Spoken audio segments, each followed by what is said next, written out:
Hello friends, स्वागत है फिर से आपका आपके अपने चैनल मनी इकोनॉमी पे। और मैं हूं आपका दोस्त जय पंचोली।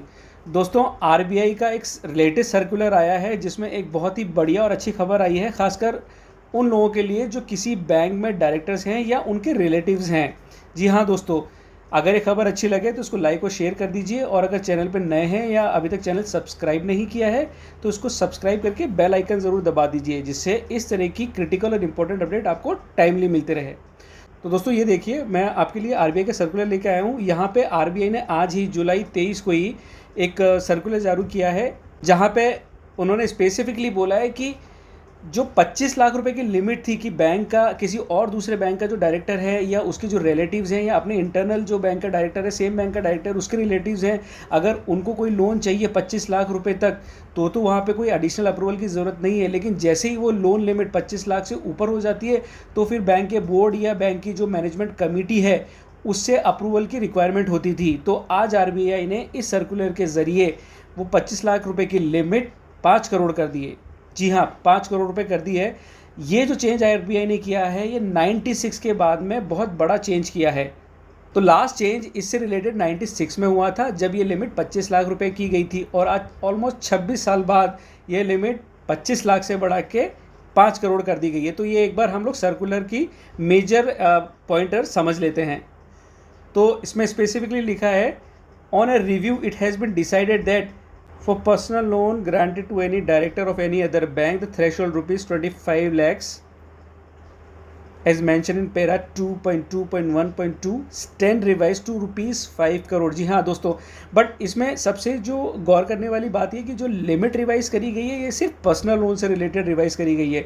अगर इसी डायरेक्टर को या जो उसके रिलेटिव हैं इनको पर्सनल लोन के अलावा कोई और लोन चाहिए, फॉर एग्जांपल बिजनेस लोन चाहिए या कोई होम लोन वगैरह कुछ चाहिए, तो वहाँ पे ये लोन जो है, ये जो लिमिट है वो अप्लाई नहीं होगी, पुरानी लिमिट ही अप्लाई होगी। फर्दर जो पॉइंट 2 है इसी पैरा के अंदर वो क्या बोलता है वो देख लेते हैं। Unless sanctioned by the board of directors और management committee, bank should not grant loan और advances aggregating to rupees 5 crore और अबोव। किसको नहीं देना है ये 5 करोड़ से ऊपर का loan? Any relatives other than the spouse and minor dependent children of their on managing directors.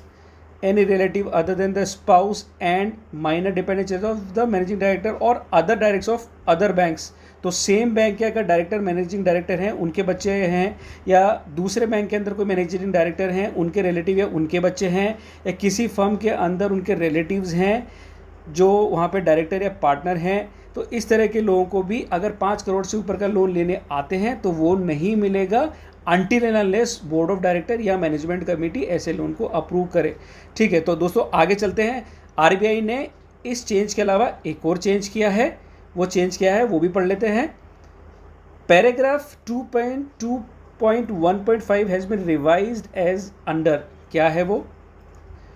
The proposal of credit facilities of amount less than 25 lakh rupees or rupees 5 crore to these borrower may be sanctioned by the appropriate authority in the financing bank under powers vested in such authority, but the matter should be reported to the board।